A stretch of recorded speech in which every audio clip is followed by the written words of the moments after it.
People, hello, how are we? Hopefully we're all doing well. I'm Tom, back again in my car, in my work clothes, with no mic this time, unfortunately. Will Fury Usyk actually happen? That's the question certainly on my mind, on my lips, right? The good news is, well, it hasn't been cancelled yet, has it? On top of that, Turkey Al Sheikh, His Excellency, has put in some heavy financial penalties if whoever does pull out, if someone pulls out. Hopefully no one does. Saying it does go ahead, which could be wishful thinking, what happens, right? Well, some betting companies, websites, people have put Tyson Fury as a slight favourite, but the majority of the people I've found have it pretty split down the middle, pretty even.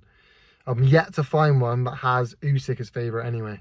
Let's not forget, Tyson Fury was a huge favourite not so long ago. Like this time last year when the fight was first being talked about, you know, he was a huge favourite. Now this is clearly because Fury recently has been less than adequate. Poor, I think, as you could even go as far as to say, by his lofty standards, right? Very poor, in fact. Let's not forget that Fury is supposed to be 6 inches taller than Usyk, with the biggest reach of anyone that Usyk has ever fought, you know, any of his opponents.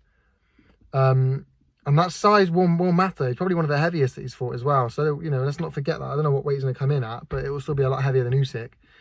You know, that said, in my opinion, Usyk's the best boxer that Fury would have ever fought.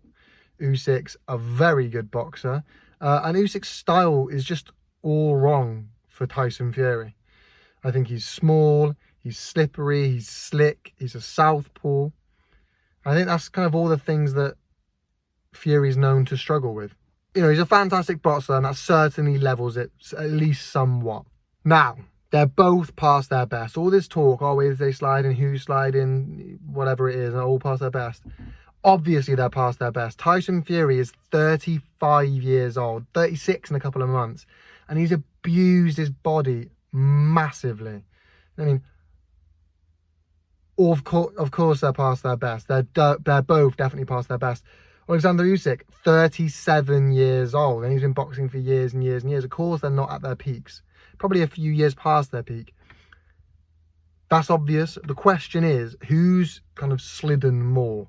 And if they've both slidden equally, is it still a fair fight? Do you know what I mean? It's not like one's fighting the... It's like Usyk's at his peak fighting Fury's not at his peak. They're both at their peak. I think that's just obvious to see. That's part of the intrigue. Where are they at? Is Usyk at the levels he's been at before? Is Fury at the levels, or is he at the level we think he's at with the Ngannou fight? This is part of the intrigue of the fight, right? Is who's going to be better? And we'll find out on May 18th, provided it doesn't get called off. But like I say, it hasn't been cancelled yet. And last time when the fight was cancelled, it was cancelled by now. You know, it hit this point and it had been cancelled. So that's always a positive. I just want to quickly talk on the card. The whole card too is pretty stacked again. You know, you got Jalpatar versus Marius Briedis, which personally that's one I'm so excited to see.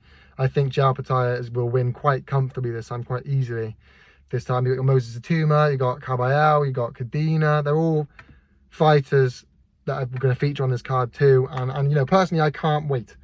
But a nice little short video there for you people. Let me know your thoughts down below in the comment section. Make sure you leave a like, subscribe, and a comment. People, you know how YouTube works. Peace.